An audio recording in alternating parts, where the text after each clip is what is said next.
मैंने जो पहले से प्रश्न रखे हैं उनके लिए अभी तक समाधान नहीं हुआ है। अब आगे बताते हैं। अब तक आप लोगों को ये बताया गया, संसार से वैराग्य या भगवान से अनुराग, ये दोनों कार्य मन को ही करना है। प्रत्येक कर्म का कर्ता मन माना गया है। हमारे संसार में भी मन के कर्म और इम्पोर्टेंस है। हमारे सांसारिक शासन में भी किसी भी अपराध के विषय में ये देखा जाता है कि इसके मन की मंशा थी या नहीं, कोई किस मंशा से वर कर रहा है, यह देखा जा रहा है। अब संसार अल्पज्ञ है, यहाँ कोर्ट कचहरी है में गवाही वगैरह है, जजमेंट होता है, लेकिन भगवान ये कि यहाँ ये सब नहीं होता। एको देव सर्वभूतेश गुण, सर्वव्यापी सर्वभूतांतरम आत्मा। वेद कहता है भगवान सबके हृदय में बैठकर स्वयं लिखते हैं, स्वयं जजमेंट देते हैं, स्वयं दंड देते हैं, इसलिए वहां कोई गड़बड़ी का चांस नहीं होता। तो मन की मंशा से ही संसार में भी कर्म माना जाता है।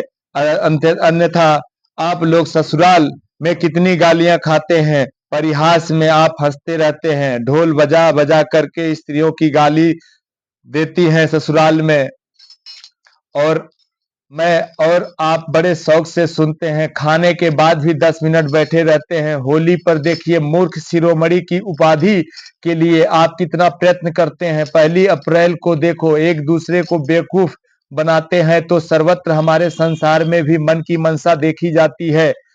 तनय वालिंगिता कांता, ये वक्ष स्थल है, इसी से माँ का आलिंगन, इसी से बाप का आलिंगन, इसी से बेटे का आलिंगन, इसी से बीवी का आलिंगन, इसी से पति का आलिंगन। लेकिन सबकी भावना में अंतर है। एक एक के आलिंगन से लठ चल जाते हैं और एक के आलिंगन से विभोर हो जाते हैं। तो क्रिया से कोई मतलब नहीं, मन की मंशा प्रमुख है। लेकिन भगवान के यहाँ तो चूंकि भगवान का ही निर्णायक है, इसलिए कोई डाउट का प्रश्न नहीं।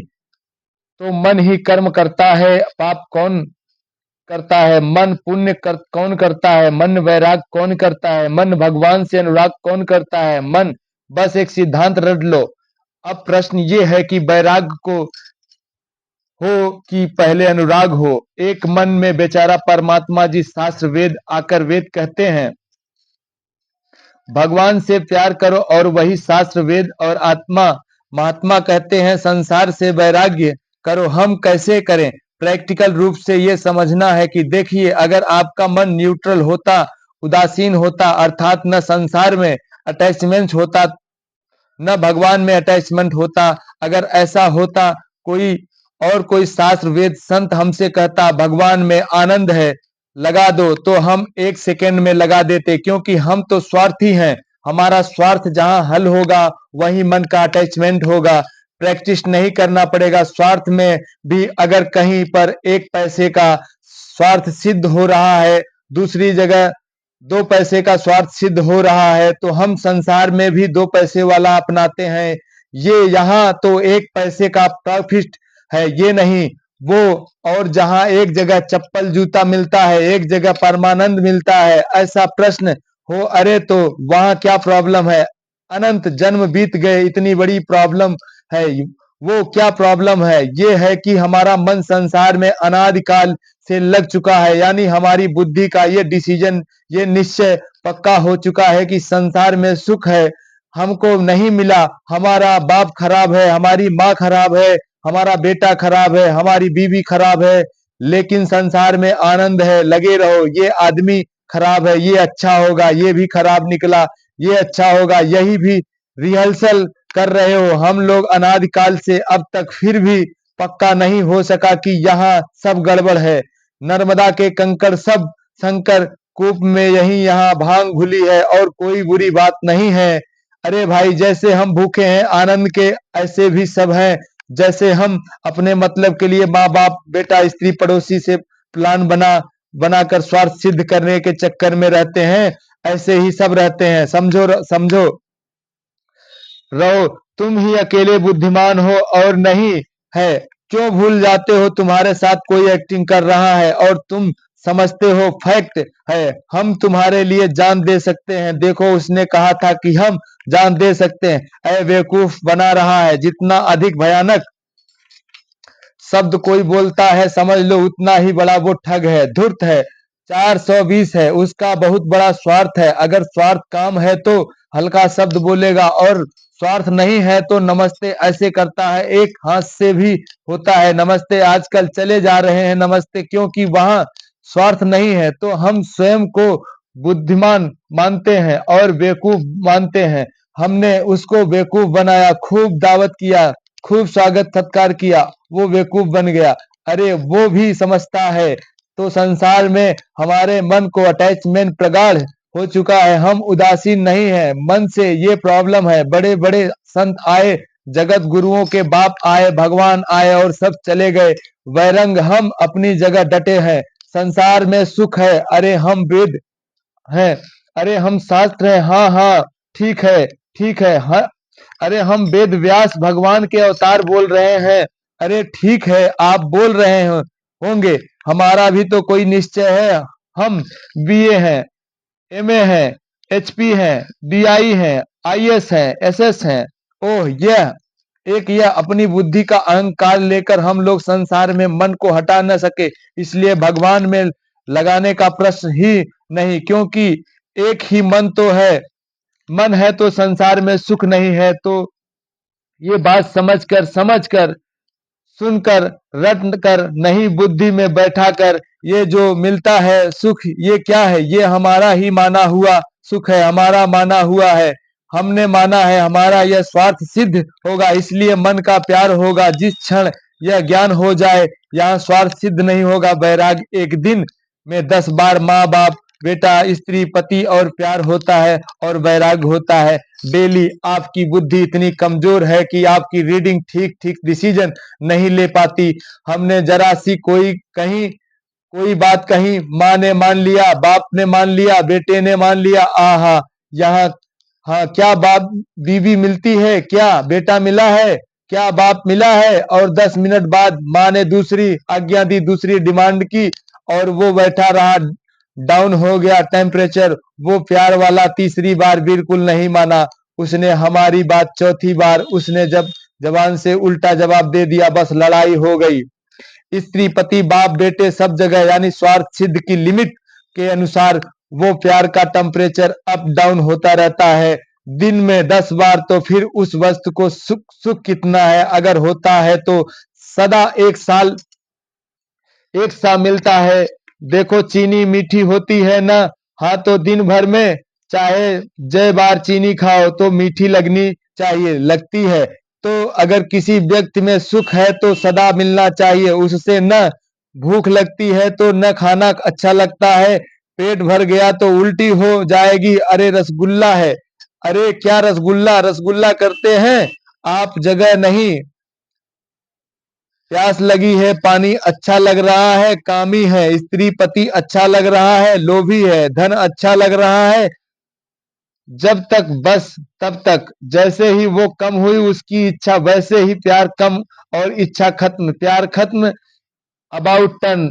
तो ये सब बातें समझना होगा गहराई से, और बुद्धि में बैठना होगा कि हम जिस संसार में सुख मान रहे हैं वो कैसा धोखा है। एक शराबी को शराब की बोतल न हो, खाली पानी भर दो और कह दो शराब है, आहा आज तो खाने का मजा आ जाएगा। शराब रखी है, दूसरे पंडित जी बगल में बैठे हुए हैं, उन्होंने कहा ये शराब की बोतल मैं तो नहीं खाना खाऊंगा। अरे वो शराब नहीं है, पानी है, लेकिन उसके नाम से शराबी को सुख और उनके नाम से पंडित जी को चिढ़। तो शराब में अगर सुख होता तो दोनों को बराबर बराबर मिलता, और एक ही आदमी को एक ही वस्तु से एक साथ सुख नहीं मिलता। मैंने बताया न, उसी बाप से, उसी माँ से, उसी बीवी से दिन भर में कितनी प्रकार का सुख मिलता है, और बड़ा सुख, कम सुख, और कम। ये लाइफ खराब हो गई, ऐसी बीवी मिली, ये क्या जोकरी है। तो ऐसे ही कृपालु जी, ऐसे ही तो बिल्कुल ठीक कर रहे हैं। फिर क्या, फिर वही मन जाता है, फिर ये दो कुत्ता होता है न कुत्ता, उसको डंडा मारे हो तो रोता हुआ दर्द होता है, वह भी तो जीव है, भागता है कुछ दूर तक चिल्लाता हुआ, फिर दूर से देखता है गुस्से में मरने वाले को इसने हमको मारा, और 2 मिनट बाद फिर रोटी को टुकड़ा दिखाया पूंछ हिलाते हुए, फिर आ गया, फिर मारा, फिर गया, गुस्से में देखा, फिर रोटी का टुकड़ा दिखाया, फिर आ गया। बस ये हमारा हाल है।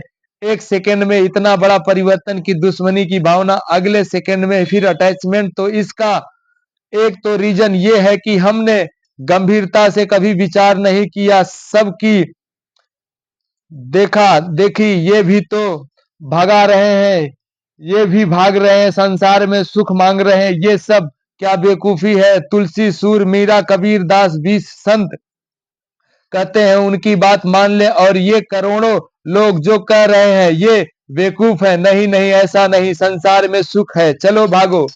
तो संसार में सुख नहीं, अगर ये डिसीजन हो भी जाए, ध्यान दो, मान लो हो गया आपको पक्का संसार में सुख नहीं है, तो अब बचा कौन? भगवान तीसरी कोई चीज नहीं है जहां आपको डाउट हो सकता है कि वहां भी सुख हो, है ही नहीं तीसरी चीज कोई। भगवान में सुख होगा, चलो ये भी मान लिया, लेकिन भगवान वाला सुख कैसे मिलेगा ये नहीं माना।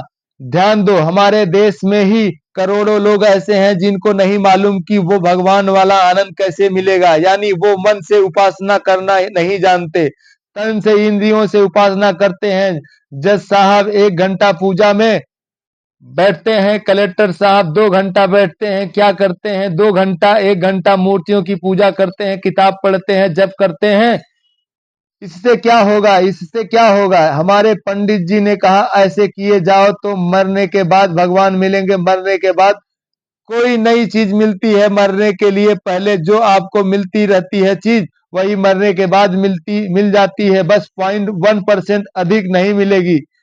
मरने के पहले आपका भगवान से प्यार जिस लिमिट में है, मरने के बाद उतना ही फल देंगे आपको। मरते समय तक तो आपका संसार में अटैचमेंट, और आप आशा करते हैं गोलोक मिलेगा, क्योंकि हमने चारों धाम की मार्चिंग की है। बद्री नारायण भी गए थे, रामेश्वर भी गए थे, द्वारिका भी गए थे, जगन्नाथ भी गए थे। अरे सैकड़ों बार जा चुके हैं, अब एक बार, अब नहीं, तुमको याद नहीं है, एक जन्म का याद होगा। अरे अनंत जन्म बीत चुके, अनंत बार 84 लाख योनियों में गए हो, अनंत बार मनुष्य बने हो, अनंत बार चारों धाम गए हो, सब कर चुके हो, लेकिन इंद्रियों का वर्ग भगवान ने लिखा ही नहीं, वहां 0 लिखा है, 0/100। अरे इतना हमने राधे राधे राधे किया, किसने कहा तुमसे कि भगवान का नाम राम राम करने से कोई राम जी मिलेंगे?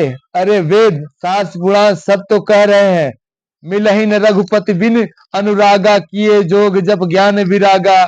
बड़े बड़े योगादि को, योगियों वगैरह को जब नहीं मिलते, तो तुम्हारे जप करने से और पाठ करने से और रसना बोलने से भगवान मिलेंगे। तो जैसे संसार में आप बेवकूफ बनाते हैं किसी को कि हम तुम्हारे बिना नहीं रह सकते, ऐसे ही भगवान से कह रहे हो त्वमेव माता च त्वमेव पिता। भगवान तो सर्वज्ञ है, वो बेवकूफ नहीं बनने वाला। तो संसार में हमारा अटैचमेंट है, ये बात सबसे पहले अच्छी प्रकार समझो, फिर भगवान से वो आनंद कैसे मिलेगा ये अच्छी तरह समझो। ये दोनों बातें ठीक ठीक समझो, तब ABCD शुरू होगी। प्रैक्टिकल क्या, वो क्या होगी फिर बताएंगे।